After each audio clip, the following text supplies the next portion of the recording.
ଆଜିର ମୁରଲୀର ଯୋଉ ମୁଖ୍ୟ ସାରାଂଶ ବା ସାର ସେଇଟା ହେଲା ନିଜର ସର୍ବୋଚ୍ଚ ମାନେ ପୂରାପୂରି ସତପ୍ରଧାନ ଭାଗ୍ୟ ତିଆରି କରିବା ପାଇଁ ଯେତେ ବେଶୀ ପାରିବା ବାବାଙ୍କ ସ୍ମୃତିରେ ରହିବାର ପୁରୁଷାର୍ଥ କରିବା। ହଁ, ମାନେ ପୁରୁଷାର୍ଥଟା ସ୍ମୃତି ଉପରେ ହିଁ ବେଶୀ ଦବାକୁ ହେବ।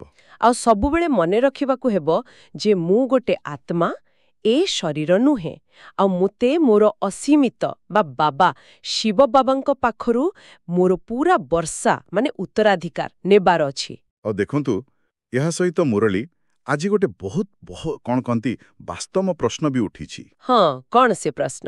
ପ୍ରଶ୍ନଟି ହେଲା, ଏତେ ଚେଷ୍ଟା ପରେ ବି କିଛି ପିଲାଙ୍କ ପାଇଁ ନିଜ ସ୍ମୃତିର ଯେଉଁ ଚାର୍ଟ ତାକୁ ଠିକ୍ ଭାବେ ରଖିବା କାହିଁକି ଏତେ କଷ୍ଟ ହେଇଯାଏ? ଓହୋ, ଏଇଟା ତ ବହୁତ ଗୁରୁତ୍ୱପୂର୍ଣ୍ଣ କଥା।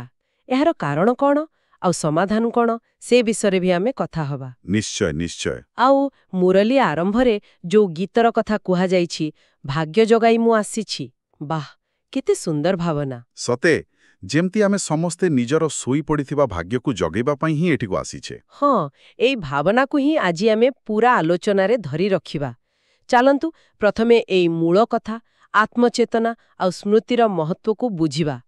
ବାବାଙ୍କର ତ ପ୍ରଥମ ପାଠ ଏଇଆ ନା, ନିଜକୁ ଦେହ ନୁହେଁ ଆତ୍ମା ଭାବ। ହଁ, ଶୁଣିବାକୁ ବହୁତ ସରଳ ଲାଗେ, କିନ୍ତୁ ଏହାର ଗଭୀରତା ଅସୀମ। ଏଇଟା କେବଳ ଗୋଟେ ଦାର୍ଶନିକ କଥା ନୁହେଁ, ଏଇଟା ହିଁ ସବୁ ଆଧ୍ୟାତ୍ମିକ ଅନୁଭୂତିର ମୂଳ ଚାବି। କେମିତି ଟିକେ ବୁଝେଇବେ କି? ଦେଖନ୍ତୁ, ଯେତେବେଳେ ଆମେ ନିଜକୁ ଏଇ ହାଡ଼ମାଂସ ଶରୀରକୁ ଅଲଗା ଭାବିବା, ଗୋଟେ ସୂକ୍ଷ୍ମ ଚମକୁଥିବା ଜ୍ୟୋତିର୍ବିନ୍ଦୁ ଆତ୍ମା ବୋଲି ଅନୁଭବ କରିବା, ହଁ, ସେତେବେଳେ ଯାଇ ଆମ ବୁଦ୍ଧିର ଯୋଗ ଏଇ ସୀମିତ ଦୁନିଆରୁ ବାହାରି ପାରିବ ଆଉ ଯୋଡ଼ି ହେବ କାହା ସାଙ୍ଗରେ? ଅସୀମିତ ପିତା ପରମାତ୍ମାଙ୍କ ସାଙ୍ଗରେ। ଆଚ୍ଛା, ଆଉ ସେଇଠୁ ହିଁ ପ୍ରାପ୍ତି ହେବ। ଏକଦମ। ସେଇ ସମ୍ବନ୍ଧରୁ ହିଁ ତ ଅସୀମିତ ସୁଖ, ଶାନ୍ତି, ଶକ୍ତି, ଯାହାକୁ ଆମେ ବରଷା ବା ଉତ୍ତରାଧିକାର କହୁଛେ, ସେଇଟା ମିଳିବ। ଆଉ ମୁରଲୀ ବି ସ୍ପଷ୍ଟ କରୁଛି, ଦେଖନ୍ତୁ, ଶତପ୍ରଧାନ ମାନେ ସମ୍ପୂର୍ଣ୍ଣ ପବିତ୍ର ନହେଲେ ଶତପ୍ରଧାନ ଭାଗ୍ୟ ମିଳିବନି। ମାନେ ସ୍ୱର୍ଗର ରାଜ୍ୟ? ହଁ, ଏ ଦିଟା ପୁରାପୁରି ଯୋଡ଼ା। ପବିତ୍ରତା ହିଁ ସୁଖ ଆଉ ଭାଗ୍ୟର ଆଧାର। କିନ୍ତୁ ବାବା ତ ଜାଣନ୍ତି, ଆମକୁ ଏ ମାୟା, ଏ ଦେହ ଅଭିମାନ ସବୁବେଳେ ଭୁଲେଇ ଦିଏ। ସେଥିପାଇଁ ବୋଧେ ସେ ଗୋଟେ ବଢ଼ିଆ ଉପାୟ କହିଛନ୍ତି। ହଁ, ବହୁତ ସୁନ୍ଦର ପ୍ରାକ୍ଟିକାଲ ଉପାୟ। ନିଜ ପାଖରେ କୋଉଠି ଗୋଟେ ଲେଖି ରଖିବାକୁ କହିଛନ୍ତି। କଣ ଲେଖିବାକୁ? ଲେଖିବାକୁ ଯେ ମୁଁ ଆତ୍ମା, ମୁଁ ମୋର ଅସୀମିତ ବାବାଙ୍କ ପାଖରୁ ମୋର ଭରସା ନେଉଛି। ଏମିତି ଲେଖିକି ରଖିଲେ ବାରମ୍ବାର ମନେ ପଡ଼ିବ।